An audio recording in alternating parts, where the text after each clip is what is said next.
Australians. Thanks very much for your time today, Linda Burney. Thanks, nothing Paul. locked in from Ken White, so we're sort of fleshing out where this heads, but he did seem to indicate he could try for this Indigenous voice through legislation mainly, even if it's possibly, you know, one line in the Constitution.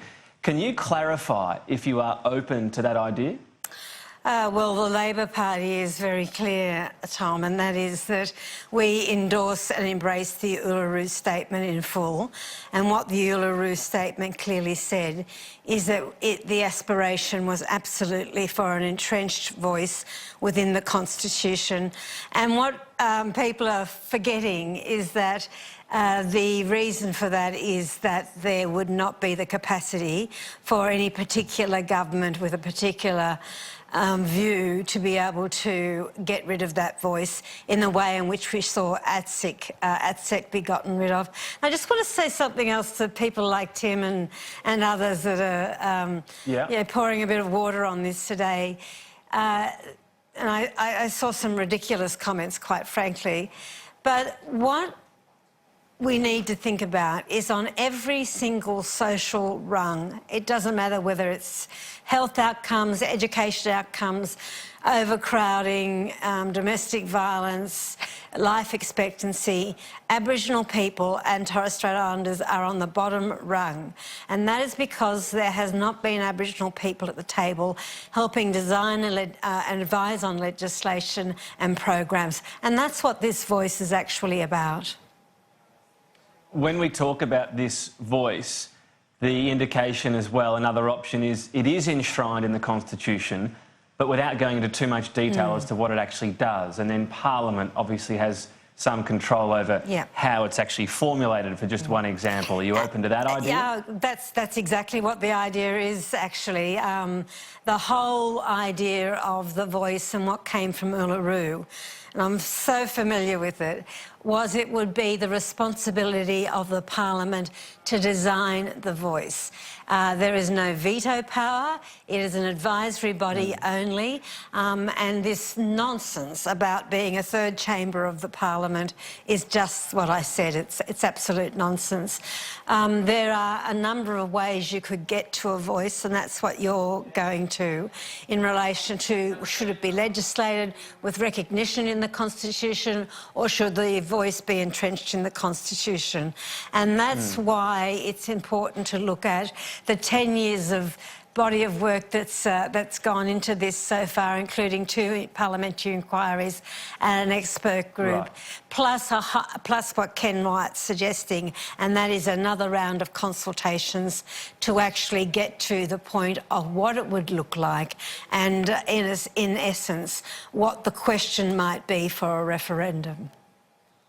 And that's obviously a key part of it all. So just to further clarify on this particular point, if it's going to help people uncomfortable with constitutional change, to make the actual change to the Constitution on this voice element quite small, but then the Parliament really then gets to decide what to do with that, that is a position you're open to? Is there a threshold there at which what it must include, the enshrining of the voice? I think we all need to be open to whatever possibility is, but our responsibility as elected officials is to respond to what people tell us, which is why it's so important to have the conversations, particularly with First Nations people, but with the broader community. I mean, you know as well as I do just how difficult referenda and constitutional change and what the bar is in Australia. I think it's a majority of states with the majority of people in those states.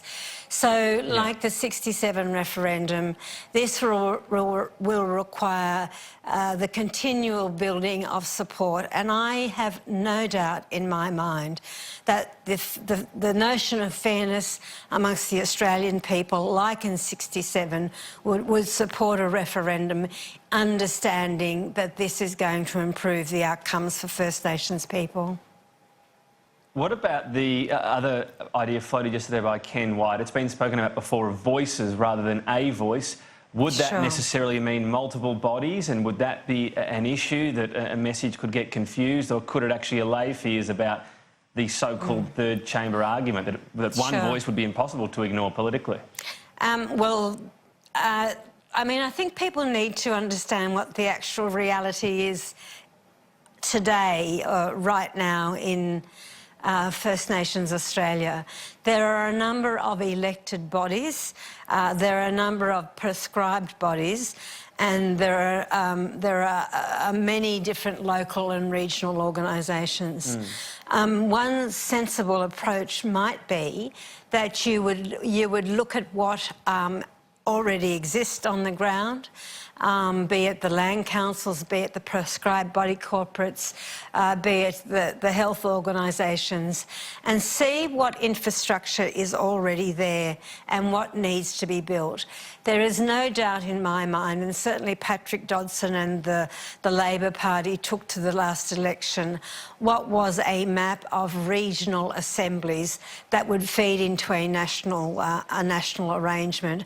I mean, these do you need that national arrangement to sort of, I guess, still have a cohesive element to this and elevate that body that's required? Yeah, I actually think you do, and that's something that we're all very familiar with in the Westminster system. You have a series of local feeding into regional, feeding into a national body. I mean, that's how many organisations are structured.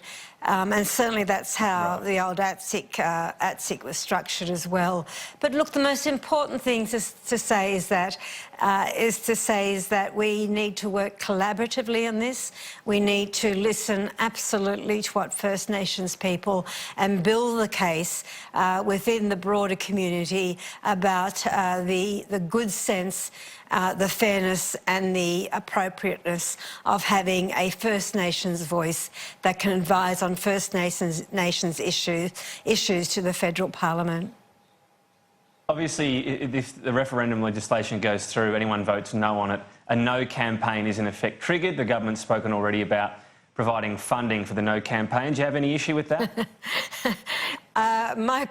My personal view is that the no campaign can go as hard as it likes, and I don't think it should get public funding. I know that many referenda, there is public funding for a yes and a no case, but really there is no argument against this. It is nonsense to say that it's some form of apartheid. It's nonsense to say that that it's mucking around with the Constitution in a negative way. Should it be a case of neither side gets money? Is that what you're saying? No, I'm not saying that at all. I'm saying that if people want to run a no case, that's fine, but should public funding go into a no case when we're trying to address one of the most fundamental issues that we face as a nation, and that is the disproportionate disadvantage for First Nations people, which is undeniable. Right.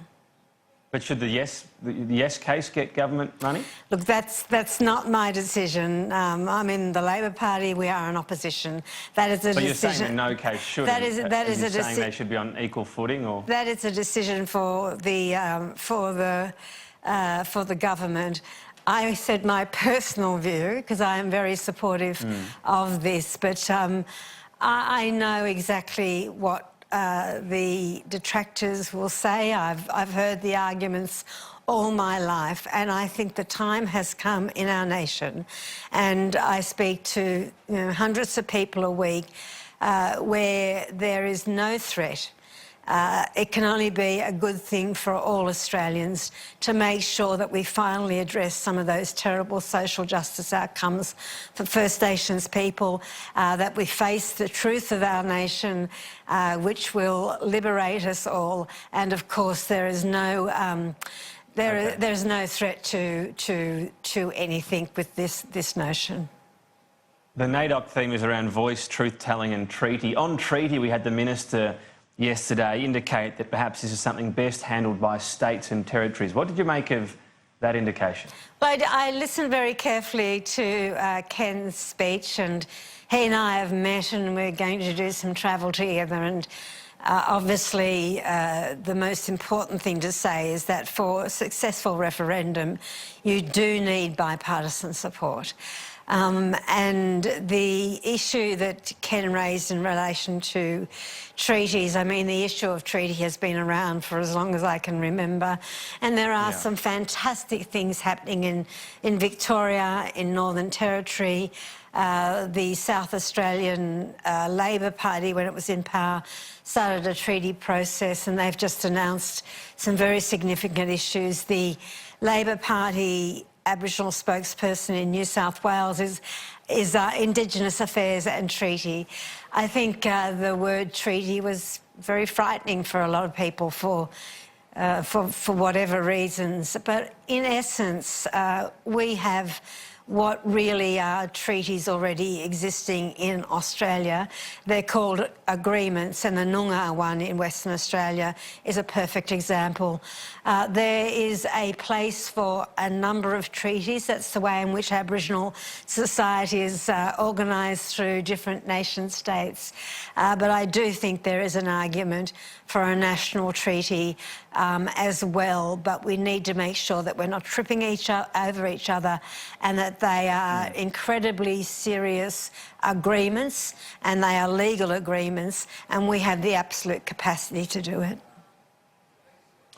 Linda Burney, we're starting probably a pretty long conversation here. We appreciate your time. Thank you. Thank you very much.